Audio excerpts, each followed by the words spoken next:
solid good mix in there. Y'all, it's easier to mix it up in a bowl and pour it into our baking dish as opposed to trying to mix all this in the baking dish. We are making a tortellini lasagna. Let's call it that. We got our roasted garlic and chicken tortellini in there. We got little fresh mozzarella balls, little red sauce, and some Italian sausage already cooked up.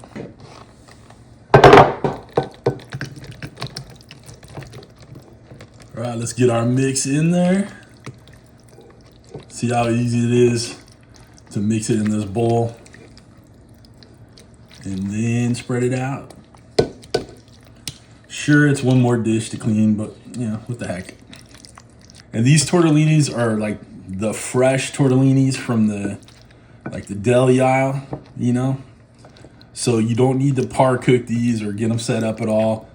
The liquids we're putting in here will help cook those pastas in there, and you'll be good to go. All right, we got a little ricotta here. We're just gonna put little dollops along the way.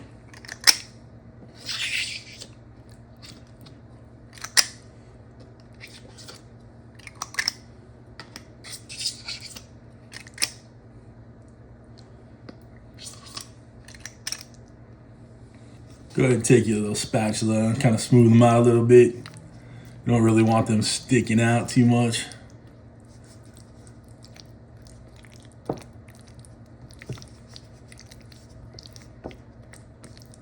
Now we're gonna go in with a little alfredo sauce here. And this is just store-bought.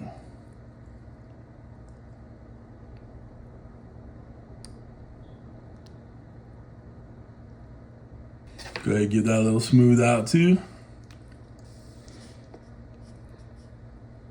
Then last, we're gonna top it off with a little shredded mozz. So we get it nice and golden brown.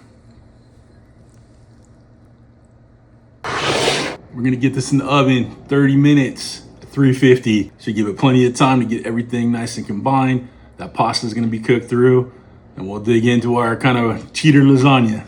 Let's go.